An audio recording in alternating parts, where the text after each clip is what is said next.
In the Middle Ages, there took place a perceptible spiritual differentiation in religious, poetical, and other cultural matters, and the fantasy world of the unconscious was recognized more clearly than before. During this period, the knightly cult of the lady signified an attempt to differentiate the feminine side of man's nature in regard to the outer woman as well as in relation to the inner world. The lady to whose service the knight pledged himself and for whom he performed his heroic deeds was naturally a personification of the anima. The name of the carrier of the Grail in Wolfram von Eschenbach's version of the legend is especially significant. Conduire amour, guide in love matters. She taught the hero to differentiate both his feelings and his behavior toward women. Later, however, this individual and personal effort of developing the relationship with the anima was abandoned when her sublime aspect fused with the figure of the Virgin, who then became the object of boundless devotion and praise. When the anima as virgin was conceived as being all positive, her negative aspects found expression in the belief in witches. In China, the figure parallel to that of Mary is the goddess Kuan Yin. A more popular Chinese anima figure is the Lady of the Moon, who bestows the gift of poetry or music on her favorites and can even give them immortality. In India, the same archetype is represented by Shakti, Parvati, Rati, and many others. Among the Muslims, she is chiefly Fatima, the daughter of Muhammad. Worship of the anima as an officially recognized religious figure brings the serious disadvantage that she loses her individual aspects. On the other hand, if she is regarded as an exclusively personal being, there is the danger that if she is projected into the outer world, it is only there that she can be found. This latter state of affairs can create endless trouble because man becomes either the victim of his erotic fantasies or compulsively dependent on one actual woman. Only the painful but essentially simple decision to take one's fantasies and feelings seriously can at this stage prevent a complete stagnation of the inner process of individuation, because only in this way can a man discover what this figure means as an inner reality. Thus the anima becomes again what she originally was, the woman within, who conveys the vital messages of the self. The animus, the man within. The male personification of the unconscious in woman, the animus, exhibits both good and bad aspects, as does the anima in man. But the animus does not so often appear in the form of an erotic fantasy or mood. It is more apt to take the form of a hidden, sacred conviction. When such a conviction is preached with a loud, insistent masculine voice, or imposed on others by means of brutal emotional scenes, the underlying masculinity in a woman is easily recognized. However, even in a woman who is outwardly very feminine, the animus can be an equally hard, inexorable power. One may suddenly find oneself up against something in a woman that is obstinate, cold, and completely inaccessible. One of the favorite themes that the animus repeats endlessly in the ruminations of this kind of woman goes like this: "The only thing in the world that I want is love, and he doesn't love me." Or, "In this situation, there are only two possibilities, and both are equally bad." The animus never believes in exceptions. One can rarely contradict an animus opinion, because it is usually right in a general way, yet it seldom seems to fit the individual situation. It is apt to be an opinion that seems reasonable, but beside the point. Just as the character of a man's anima is shaped by his mother, so the animus is basically influenced by a woman's father.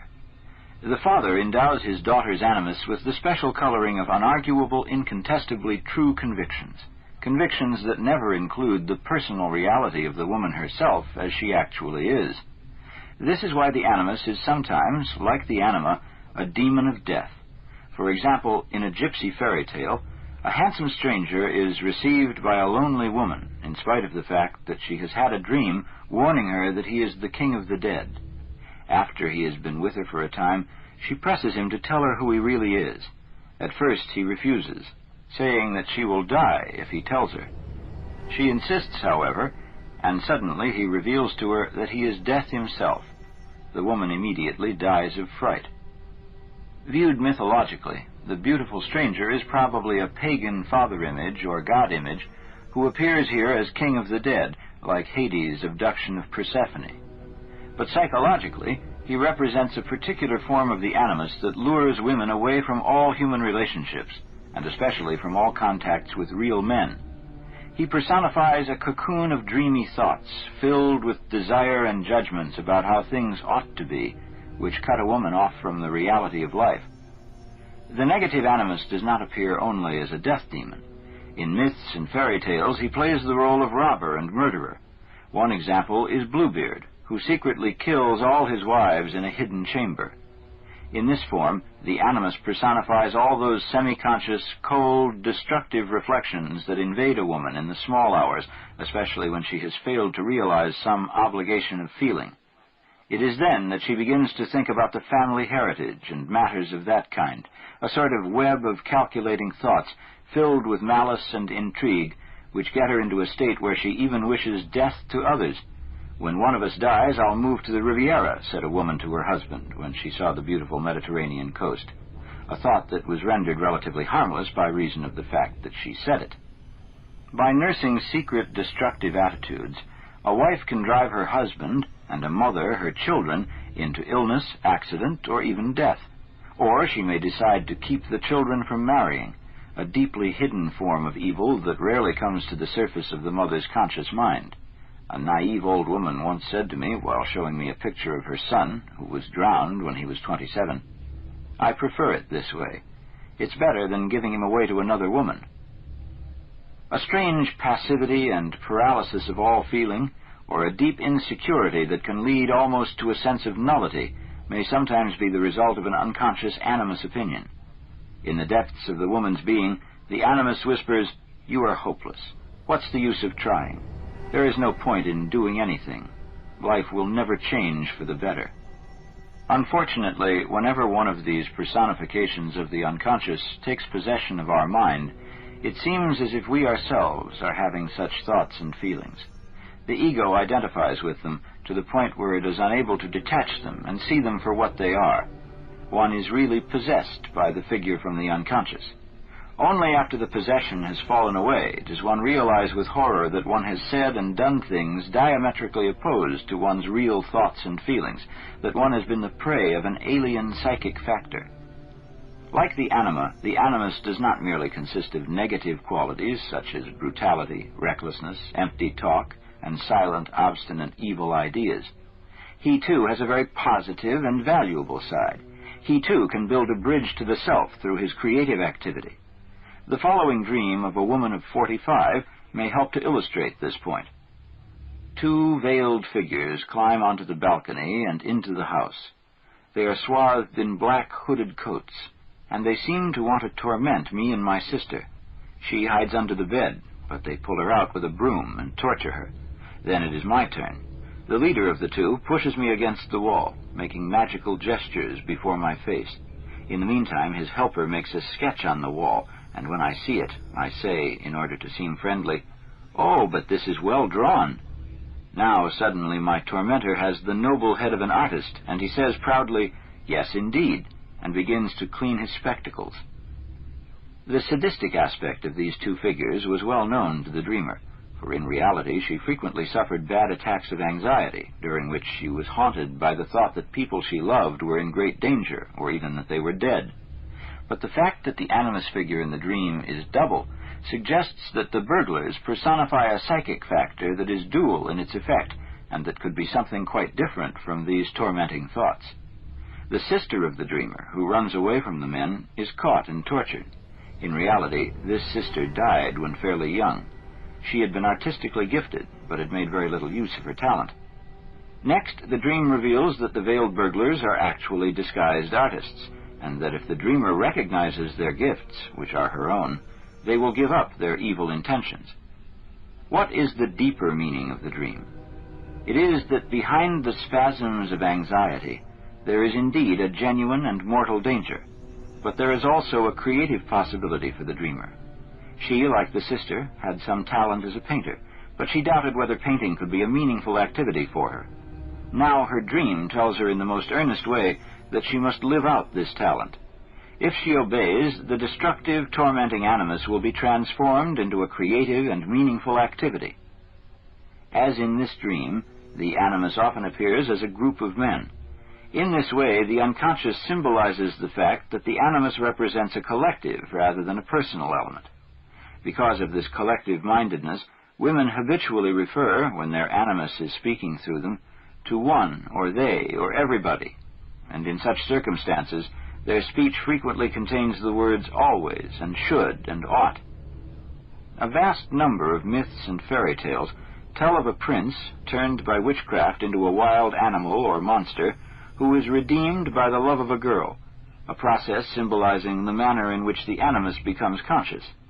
Dr. Henderson has commented on the significance of this Beauty and the Beast motif in the preceding chapter.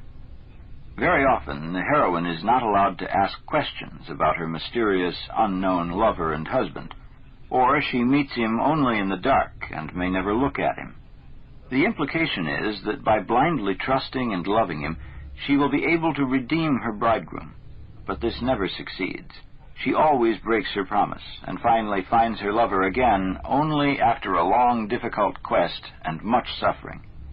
The parallel in life is that the conscious attention a woman has to give to her animus problem takes much time and involves a lot of suffering. But if she realizes who and what her animus is, and what he does to her, and if she faces these realities instead of allowing herself to be possessed, her animus can turn into an invaluable inner companion who endows her with the masculine qualities of initiative, courage, objectivity, and spiritual wisdom. The animus, just like the anima, exhibits 4 stages of development. He first appears as a personification of mere physical power, for instance, as an athletic champion or muscle man. In the next stage, he possesses initiative and the capacity for planned action. In the third phase, the animus becomes the word, often appearing as a professor or clergyman. Finally, in his 4th manifestation, the animus is the incarnation of meaning. On this highest level, he becomes, like the anima, a mediator of the religious experience whereby life acquires new meaning. He gives the woman spiritual firmness, an invisible inner support that compensates for her outer softness. The animus, in his most developed form, sometimes connects the woman's mind with the spiritual evolution of her age, and can thereby make her even more receptive than a man to new creative ideas. It is for this reason that in earlier times, women were used by many nations as diviners and seers.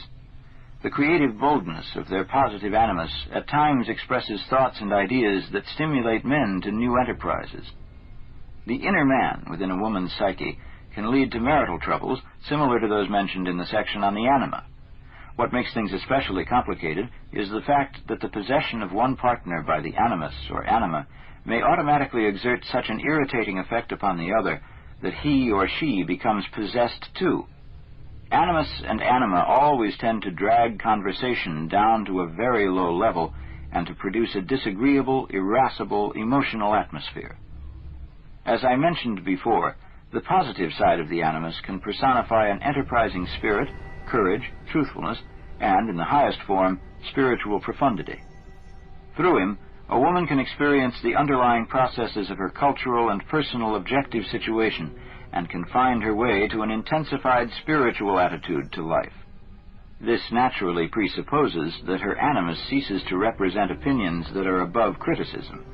The woman must find the courage and inner broad-mindedness to question the sacredness of her own convictions. Only then will she be able to take in the suggestions of the unconscious, especially when they contradict her animus opinions. Only then will the manifestations of the self get through to her, and will she be able consciously to understand their meaning. The self. Symbols of totality. If an individual has wrestled seriously enough and long enough with the anima or animus problem, so that he or she is no longer partially identified with it, the unconscious again changes its dominant character and appears in a new symbolic form representing the self, the innermost nucleus of the psyche. In the dreams of a woman, this center is usually personified as a superior female figure, a priestess, sorceress, earth mother, or goddess of nature or love. In the case of a man, it manifests itself as a masculine initiator and guardian, an Indian guru, a wise old man, a spirit of nature, and so forth. Two folk tales illustrate the role that such a figure can play. The first is an Austrian tale. A king has ordered soldiers to keep the night watch beside the corpse of a black princess who has been bewitched. Every midnight she rises and kills the guard. At last, one soldier, whose turn it is to stand guard, despairs and runs away into the woods. There he meets an old guitarist who is our Lord himself. This old musician tells him where to hide in the church and instructs him on how to behave so that the black princess cannot get him.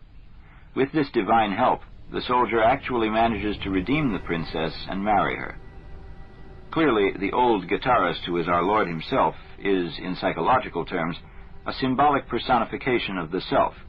With his help, the ego avoids destruction and is able to overcome and even redeem a highly dangerous aspect of his anima. In a woman's psyche, as I have said, the self assumes feminine personifications. This is illustrated in the second story, an Eskimo tale. A lonely girl who has been disappointed in love meets a wizard traveling in a copper boat. He is the spirit of the moon, who has given all the animals to mankind, and who also bestows luck in hunting. He abducts the girl to the heavenly realm. Once, when the spirit of the moon has left her, she visits a little house near the moon ghost's mansion. There she finds a tiny woman clothed in the intestinal membrane of the bearded seal, who warns the heroine against the spirit of the moon, saying that he plans to kill her. It appears that he is a killer of women, a sort of Bluebeard. The tiny woman fashions a long rope, by means of which the girl can descend to earth at the time of the new moon, which is the moment when the little woman can weaken the moon spirit. The girl climbs down, but when she arrives on earth, she does not open her eyes as quickly as the little woman told her to. Because of this, she is turned into a spider and can never become human again. As we have noted, the divine musician in the first tale is a representation of the wise old man, a typical personification of the self. He is akin to the sorcerer Merlin of medieval legend, or to the Greek god Hermes. The little woman in her strange membrane clothing is a parallel figure, symbolizing the self as it appears in the feminine psyche. The old musician saves the hero from the destructive anima, and the little woman protects the girl against the Eskimo Bluebeard, who is, in the form of the moon spirit, her animus. In this case, however, things go wrong, a point that I shall take up later. The self, however, does not always take the form of a wise old man or wise old woman. These paradoxical personifications are attempts to express something that is not entirely contained in time, something simultaneously young and old. The dream of a middle-aged man shows the self appearing as a young man. Coming from the street, a youth rode down into our garden. There were no bushes and no fence, as there are in real life, and the garden lay open. I did not quite know if he came on purpose or if the horse carried him here against his will. I stood on the path that leads to my studio and watched the arrival with great pleasure. The sight of the boy on his beautiful horse impressed me deeply. The horse was a small, wild, powerful animal, a symbol of energy. It resembled a boar, and it had a thick, bristly, silvery gray coat. The boy rode past me between the studio and house, jumped off his horse, and led him carefully away so that he would not trample on the flower bed with its beautiful red and orange tulips. The flower bed had been newly made and planted